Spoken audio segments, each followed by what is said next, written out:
రెండు కాన్స్టిట్యూన్సీలో మీటింగ్ అయింది. మానకొండ తర్వాత బోయినపల్లి మన రేవంత్ రెడ్డి సభ ముఖ్యమంత్రికి 4 మంది రాలేదు. ఉంటుంది అభిమానం అందరు డైవర్ట్ చేసి ఫోన్ గెలవడానికి కూడా అంత ఇబ్బంది పెట్టడానికి కూడా ఓన్లీ కాన్స్టిట్యూన్సీ 20,000 మంది ఓన్లీ కాన్స్టిట్యూన్సీ.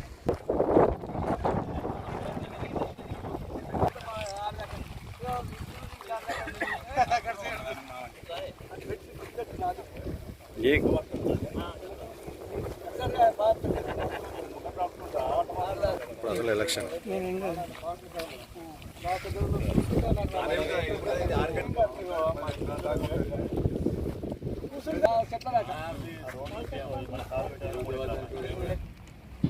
పార్లమెంట్ ఎలక్షన్లో భాగంగా ప్రదేశ్ కాంగ్రెస్ అధ్యక్షులు అలాగే గౌరవ ముఖ్యమంత్రి యనుమల రేవంత్ రెడ్డి గారి యొక్క బహిరంగ సభ సిరిసిల్ల పట్టణంలో మే 3వ తారీఖున చేయడానికి నిర్ణయించడం జరిగింది.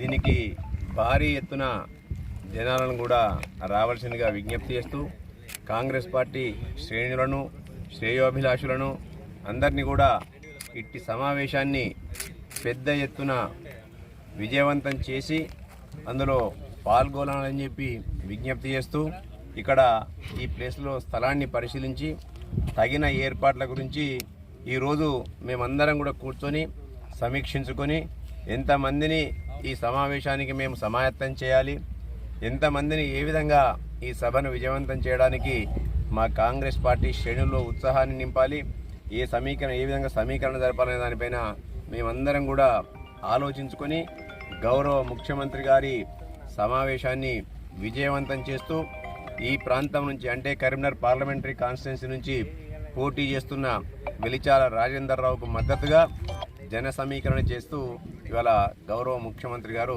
ఇక్కడ పాల్గొనబోతున్నారు. కాబట్టి దాని గురించే ఈరోజు మేమందరం కూడా స్థల పరిశీలన చేయడం జరుగుతుంది. మోస్ట్లీ మధ్యాహ్నం ఉంటుంది. దాన్ని ఇప్పుడు మధ్యాహ్నం ఇవాళ ముఖ్యమంత్రి గారితో జమ్మికుంటలో మాట్లాడిన తర్వాత ఆ సమయాన్ని మేము ప్రకటిస్తాం.